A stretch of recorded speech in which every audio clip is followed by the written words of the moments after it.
Dobro jutro, tukaj je Valentin, ura je 7:30.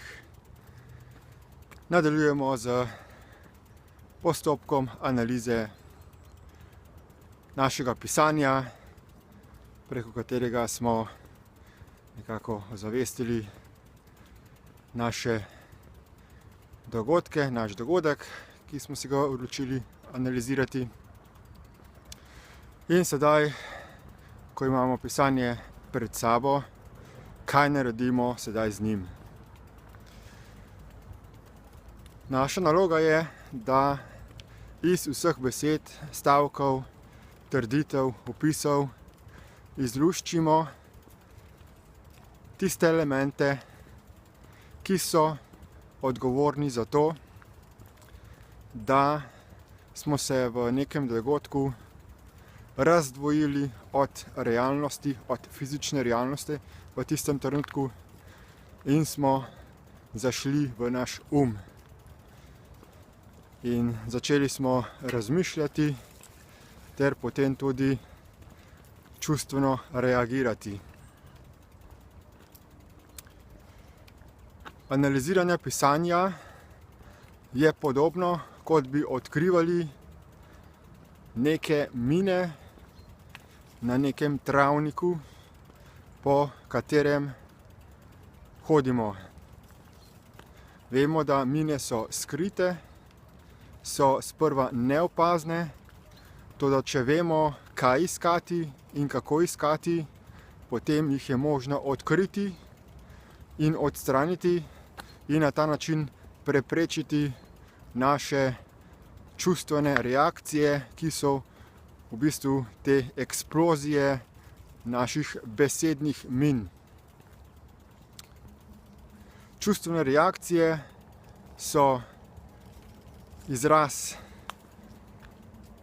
trenja, konflikta v našem umu, ker imamo določene besede, določene definicije okužene oziroma energetsko nabite. So zminirane z energetskim nabojem. In ko potem nekaj slišimo, vidimo, opazimo, se v nas povzroči hipna čustvena reakcija, brez da bi se to zavedali. Torej, gre za deminiranje naše osebnosti, ali pa če primerjamo tudi te besede z umskimi virusi, gre tukaj za odstranjevanje naših umskih virusov. Kako to naredimo?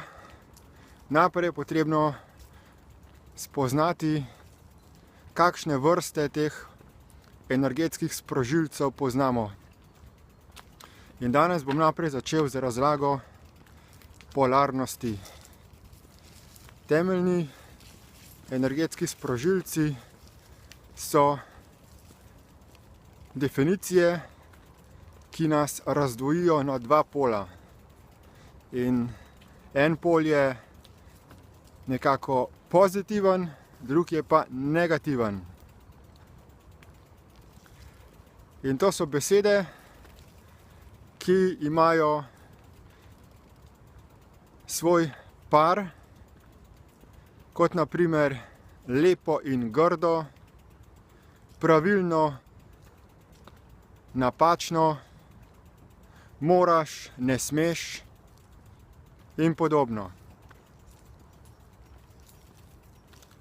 Pomembno se je zavedati, da vsak košček realnosti v tem stvarstvu je enako vreden. Vse, kar mi vidimo skozi oči, so različni kontrasti, različne barve, slišimo različne frekvence zvoka in nobena od teh frekvenc ni bolj ali manj pomembna. Vemo, da recimo pri fiziki, da barva je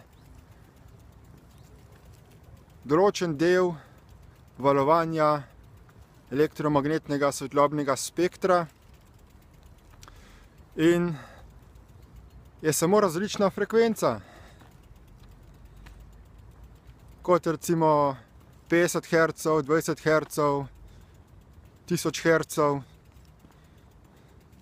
Zakaj bi definirali, da je 10 Hz lepše od 20 Hz? Zakaj bi definirali, da je zelena barva lepša od rdeče barve?